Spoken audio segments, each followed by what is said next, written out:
নমস্কার, nursing students যারা আছো তাদের জন্য 2026 সাল খুব ভালো হতে চলেছে। চলো এখানে আমরা দেখে নিই নার্সিং এর আমাদের যে অনুপাত সমানুপাত চ্যাপ্টার আছে সেখান থেকে আমরা অঙ্কগুলো করি। ঠিক আছে, তোমাদের তাহলে কনফিডেন্স বিল হবে, তোমাদের পরীক্ষা ভালো হবে। তাহলে প্রথম অঙ্ক দেখো, a:b, 2:3, b:6, 4:5 হলে a:c বের করতে বলেছে আমাদের। ঠিক আছে, তাহলে এই আমরা কিভাবে করবো? আমরা দেখো a:b কত আছে? a:b আছে হচ্ছে 2:3। ঠিক আছে, a:b মানে কি? a/b। a:b মানে হচ্ছে a/b মানে কত আমার? 2/3। ঠিক আছে, আর কি আছে? আর আছে হচ্ছে b:c। b:c মানে হচ্ছে 4:5। আমি এটাকে b/c করে লিখতে পারি, তাহলে কত হবে? 4/5। এবার দেখো দুটো গুণ করে দাও, বাম দিক গুণ করো, তাহলে ডান দিক গুণ হয়ে যাবে। তাহলে দেখো a/b গুণন b/c সমান সমান বাম দিক গুণ করলে আমাকে ডান দিকও গুণ করতে হবে। ঠিক আছে, তাহলে দেখো b কেটে গেল, অর্থাৎ আমাদের কি হবে? a/c কি হবে? আমি এখানে a/c পাবো, আর এখানে কিছু কাটবে? কিছু কাটবে বলে মনে হচ্ছে না। 8/15, অর্থাৎ আমার a:c কত হবে? 8:15। ঠিক আছে, এটা গেল একটা নিয়ম যে a:c কত, 8:15 এটা গেল। আমরা যদি দনিয়ম করতাম, দনিয়ম করে তোমাদের দেখবে, দনিয়ম তোমরা বাড়িতে চেষ্টা করে দেখবে, দনিয়ম করবে, ABC বেরোবে, বিটা বাদ দিয়ে দেবে, তাহলে এই আর সি 8:15 বেরোবে। এটা তোমরা চেক করে আমাকে বলবে। বোঝা গেল? নেক্সট অঙ্ক কি বলেছে? 9 এবং 16 এর মধ্য সমানুপাতি নির্ণয় করো। 9 এবং 16 এর মধ্য সমানুপাতি নির্ণয় করতে হবে।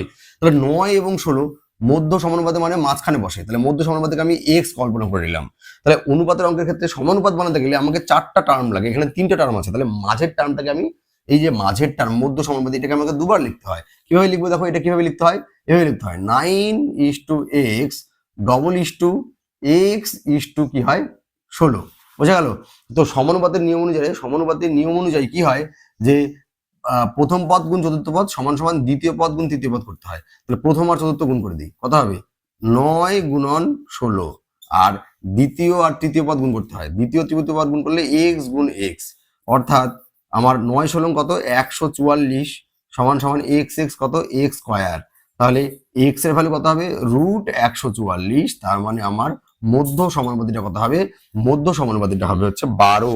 9 এবং 16 এর মধ্য সমানুপাতি কত? 9 এবং 16 এর মধ্য সমানুপাতি হচ্ছে আমার 12। বোঝা গেল?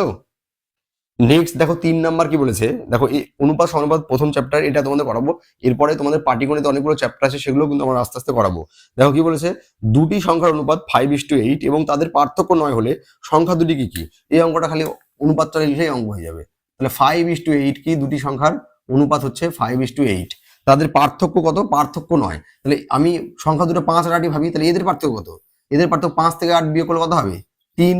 তাহলে আমার বেরোলো 3 পার্থক্য, ওদের কত? 9। তাহলে 3 ইউনিটের ভ্যালু হচ্ছে 9। 3 ইউনিটের ভ্যালু হচ্ছে 9। কি কোনটা চেয়েছে? সংখ্যা দুটি কি কি? 3 ইউনিটের ভ্যালু যদি 9 হয়, তাহলে অনুপাতের অঙ্কের ক্ষেত্রে আমার 1 ইউনিটের ভ্যালু লাগে। 1 ইউনিট মানে কত? 9/3। তার মানে 1 ইউনিটের ভ্যালু হচ্ছে 3। তাহলে 1 ইউনিট দিয়ে এটাকে গুণ করে দিতে হবে। 1 ইউনিট মানে কত? 3। আর 1 ইউনিটের ভ্যালু দিয়ে এটাকেও গুণ করে দিতে হবে, তাহলে সংখ্যা পেয়ে যাবো। তাহলে প্রথম সংখ্যাটা হবে হচ্ছে 3 5 15, আর পরের সংখ্যাটা হবে 3 8 24। তার মানে সংখ্যা দুটো কি কি? সংখ্যা দুটো হচ্ছে আমার 15 আর 24। বোঝা গেল? এভাবে করে কিন্তু তোমাদের অঙ্কগুলো করতে হবে। নেক্সট কি বলছে 4 নাম্বার, দেখো একটি ব্যাগে 1 টাকা 50 পয়সার মুদ্রার সংখ্যার অনুপাত 3:4। মোট মূল্য 45 টাকা হলে 50 পয়সার মুদ্রা কটা আছে? ঠিক আছে, কি কি আছে আমাদের ব্যাগে? আছে হচ্ছে 1 টাকা, ব্যাগে আছে 1 টাকা ইস্টু কত আছে? 50 পয়সা। 50 পয়সা। ঠিক আছে, 1 টাকা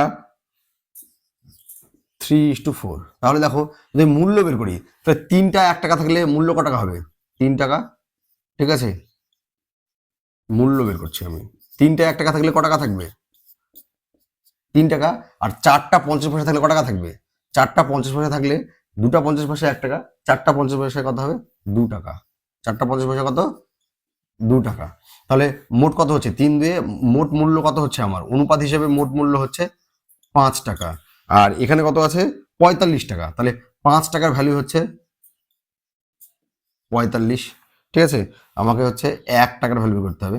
1 টাকার ভ্যালু হচ্ছে আমার 45/5, কাটাকাটি করলে হচ্ছে 9। কত হচ্ছে?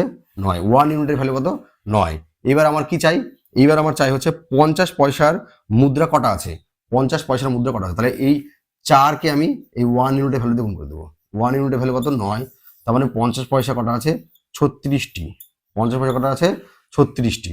আর তাহলে 1 টাকা যদি চাইতো, 1 টাকা চাইনি এখানে, 1 টাকা যদি চাইতো তাহলে কটা হতো, 9 দিয়ে গুণ করে দেবো, তাহলে কত হবে 3 নং 27টি। ঠিক আছে, তাহলে এবার হিসাব করি একটু, তাহলে 27টা 1 টাকায় 27 টাকা, আর 36টা 50 পয়সা কত টাকা, আমার 18 টাকা। কত হচ্ছে 36টা 50 পয়সা, তাহলে কত টাকা হবে 18 টাকা। ঠিক আছে, তাহলে 27 টাকা 18 টাকা, 8 7 15, দেখো আমাদের কিন্তু 45 টাকা মিলিয়ে যাচ্ছে। বোঝা গেল? তাহলে 1 টাকার সংখ্যা হচ্ছে 27টি, আর 50 পয়সার সংখ্যা হচ্ছে 36টি। বোঝা গেল? এইভাবে কিন্তু আমাদের অঙ্কগুলো করতে হবে। নেক্সট দেখো 5 নম্বর কি বলেছে, যে 25:35 এর লঘিষ্ঠ আকার লেখো। 25:35, 25:35 লঘিষ্ঠ আকার মানে দুটোকে কত দিয়ে ভাগ যাবে, 5 দিয়ে ভাগ যাবে, তাহলে 5 ইস্টু, এটা কত হবে 7, তাহলে এটাই লঘিষ্ঠ আকার, এর থেকে ছোট আর করা যাবে না। এটাও মৌলিক সংখ্যা, এটাও মৌলিক সংখ্যা, আর এই দুটো আর কিছু দিয়ে ভাগও যায় না এক ছাড়া, তাহলে আর এটার আর লঘিষ্ঠ আকার করা যাবে না, তাই এটা হবে কি অ্যান্সার। ঠিক আছে, বুঝা গেল? নেক্সট একটা অঙ্ক দেখো বীজগণিতের, x:y 3:4 হলে এটা চেয়েছে। তাহলে দেখো আমাদের কি লিখতে হবে, x:y সমান সমান 3:4। তাহলে আমি x সমান সমান 3 আর y সমান সমান 4 কল্পনা করে নেবো বা ধরে নেবো। তাহলে দেখো কি চেয়েছে আমার, 2x plus 3y is to 3y minus 2x। তাহলে 2x 2 into x, x value কত হয়েছে 3, তার মানে 6 হবে এটা, প্লাস 3y গুণ আছে y ভ্যালু কত 4, তাহলে 3 4 12।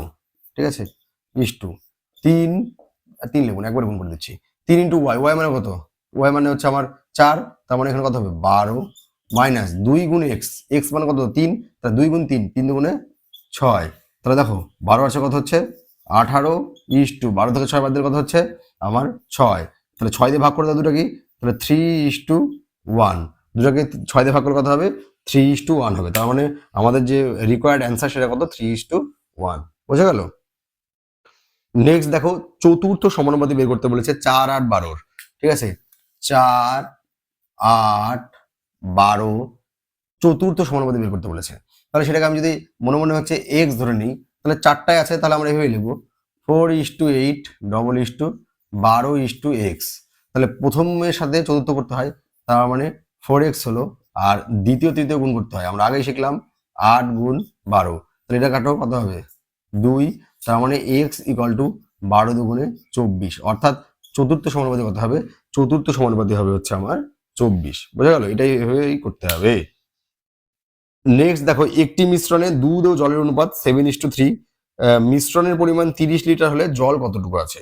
ঠিক আছে, তাহলে দেখো দুধ আর জল, প্রথমটা হচ্ছে মিল্ক আর ওয়াটার 7:3। ঠিক আছে, আর মোট কত আছে 30, তাহলে 30 গুণ, আমার কি বের করতে হবে, জল বের করতে হবে। জল কোনটা, এটা, তাহলে জলকে উপরে রাখবো, আর নিচে এই দুটো অনুপাত যোগ করবো, 7 আর 3 কত হচ্ছে 10, যেটা বেরোবে সেটা অ্যান্সার। 10 দিয়ে 30কে কাটলে 3, তার মানে 3 3কে 9 লিটার, 9 লিটার কি আমার শুধু হচ্ছে জল আছে, 9 লিটার কত আছে জল আছে, তাহলে জল সমান সমান হচ্ছে 9 লিটার। আমরা জলই বের করতে চেয়েছিলাম, ওই জন্য জলটাকে উপরে রেখেছি, জলের অনুপাতটাকে উপরে রেখেছি, আর এই দুটো যোগ করে নিচে বসিয়েছি। বোঝা গেল? তাহলে হচ্ছে আমাদের মিশ্রণে জল কতটুকু আছে, জল আছে হচ্ছে আমাদের 9 লিটার। ঠিক আছে, দেখো কি বলেছে 9 নাম্বার, যে দুটি বৃত্তের ব্যাসার্ধের অনুপাত 2:3 হলে তাদের ক্ষেত্রফলের অনুপাত কত। তাহলে দেখো ব্যাসার্ধের অনুপাত দেওয়া আছে 2:3, এখানে লিখবো আমরা ব্যাসার্ধের অনুপাত এত, তাহলে আমাদের চেয়েছে হচ্ছে বৃত্তের ক্ষেত্রফলের অনুপাত কত। ক্ষেত্রফল মানে ব্যাসার্ধের স্কোয়ার হয়, কি হয় অনুপাতের ক্ষেত্রে ব্যাসার্ধের স্কোয়ার করে দেবা, স্কোয়ারের অনুপাত করে দিলেই আমাদের ক্ষেত্রফলের অনুপাত বেরিয়ে যাবে। ক্ষেত্রফলের ক্ষেত্রে ব্যাসার্ধের অনুপাতে স্কোয়ার করে দেবা, তাহলে হয়ে যাবে। তার কথা হবে এটা 4:9। তাহলে দুটি বৃত্তের যদি ব্যাসার্ধের অনুপাত 2:3 হয়, তাহলে তাদের ক্ষেত্রফলের অনুপাত কত হবে, ক্ষেত্রফলের অনুপাত হবে 4:9, এটাই হবে। বোঝা গেল? 10 নম্বর দেখো কি বলেছে, যে তিনটি সংখ্যার অনুপাত 1:2:3 এবং তাদের বর্গের যোগফল 126। তাদের বর্গের যোগফল কত 126। তাহলে আমি সংখ্যা তিনটা লিখি, সংখ্যা তিনটা কত 1:2:3। ঠিক আছে, বর্গের যোগফল, তাহলে আমি সব প্রথম সংখ্যাটা 1 ধরলে 1-এর বর্গ কত হবে, 1-এর স্কোয়ার কত হবে 1ই হবে। তারপর 2-এর বর্গ, 2-এর বর্গ কত হবে 4 হবে। 3-এর বর্গ করো, 3-এর বর্গ করলে 3 স্কোয়ার কত হবে 9 হবে।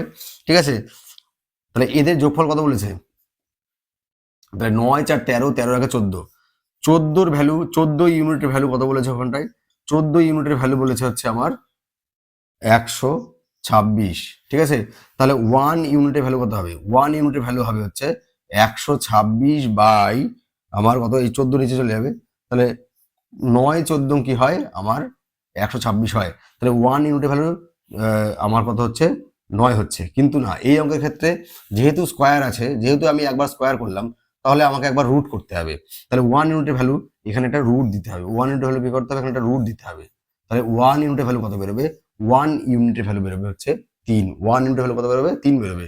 আগের যতগুলো অঙ্ক আমরা অনুপাতে করলাম, ওখানে 1 ইউনিটের ভ্যালু করতে গেলে ওখানে কোথাও স্কোয়ার করিনি। যদি আমি আগে স্কোয়ার করি, তাহলে আমাকে প্রথমে পরে গিয়ে একটা কিন্তু রুট করতে হবে। তাহলে 1 ইউনিটের ভ্যালু কত বেরোলো? 3 বেরোলো। এবার 1 ইউনিটের ভ্যালু যত বের হয় সেটাকে কি করতে হয়? গুণ করে দিতে হয়। তাহলে এটাকেও আমি 3 দিয়ে গুণ করবো। তাহলে প্রথম সংখ্যাটা কত হবে? 3 1 3। এটাকেও আমি 3 দিয়ে গুণ করে দেবো। তাহলে কত হবে? 3 দুগুণে পরের সংখ্যাটা 6, আর এটাকেও আমি হচ্ছে 3 দিয়ে গুণ করে দেবো। তাহলে তারপরের সংখ্যাটা কত হবে? 9। তাহলে তিনটি সংখ্যা কত হলো আমাদের? 3 6 আর হচ্ছে 9। তো সংখ্যাগুলো কি কি? প্রথম সংখ্যাটা 3, তারপর সংখ্যাটা 6, আর তারপরে সংখ্যাটা হচ্ছে 9। যদি বিশ্বাস না হয় তাহলে স্কোয়ার করে দাও। তাহলে 3 এর স্কোয়ার কত হচ্ছে? 9, 6 এর স্কোয়ার কত হচ্ছে আমার? 36, আর 9 এর স্কোয়ার কত হচ্ছে? 81। যোগ করো, দেখো 9 6 15 কে 16, 6 হাত থেকে 1, 8 3 11 কে 12, তার মানে কত হচ্ছে? 126। দেখো এখানে 126 ছিল, সংখ্যা দুটো স্কোয়ার করলে কত হবে? 126 হবে। বোঝা গেল? এই আমার খালি ট্রিক একটাই, যে আমি স্কোয়ার করেছি একবার, তার মানে আমাকে একবার রুট করতে হবে কিন্তু, ঠিক আছে। অনুপাতের ক্ষেত্রে একবার স্কোয়ার করলে একবার কিন্তু রুট করতেই হবে, তাহলে কিন্তু অঙ্কের উত্তর মিলবে না। এক ইউনিটের ভ্যালু যদি কেউ যদি 9 লিখে দেয় আর 9 দিয়ে যদি সবগুলো গুণ করে দেয়, তাহলে কিন্তু সে ভুল করবে, ঠিক আছে। তো এই গেল অনুপাত সমানুপাতের 10টা অঙ্ক। এই অঙ্কগুলোর মধ্যে তোমাদের রিজনিং, সরি, এই অঙ্কগুলোর মধ্যে তোমাদের এএনএম জিএনএম এর যে পরীক্ষা, ডাব্লিউবিজেই এএনএম জিএনএম আমাদের যে এন্ট্রান্স পরীক্ষা, তার মধ্যে এর মধ্যে থেকে তোমরা কমন পেয়ে যাবে। এগুলোই অঙ্ক তোমরা প্র্যাকটিস করো বেশি করে, তাহলেই তোমাদের কনসেপ্ট ক্লিয়ার হয়ে যাবে, ঠিক আছে। তো এর পরবর্তী আমরা হচ্ছে শতকরা চ্যাপ্টারটা নিয়ে আসবো। শতকরা চ্যাপ্টারের অঙ্কগুলো তোমরা করবে, সেখানেও তোমাদের ভালো লাগবে। আর আগেকার আমরা অনেকগুলো পিওয়াইকিউ করা আছে, প্রিভিয়াস ইয়ারের যে কোশ্চেন, সেগুলোর সলিউশন তোমাদের এই প্লে লিস্টে আছে, তোমরা সেগুলো দেখতে পারো। তো সমস্ত নার্সিং স্টুডেন্টকে আগামী দিনে শুভেচ্ছা। তোমাদের রেজাল্ট ভালো হোক, তোমাদের পরীক্ষা ভালো হোক, তোমাদের র্যাঙ্ক ভালো আসুক, তোমরা ভালো কলেজে চান্স পাও, ঠিক আছে। এই শুভেচ্ছা জানিয়ে আমি আজকে আমার ভিডিও শেষ করছি, ঠিক আছে।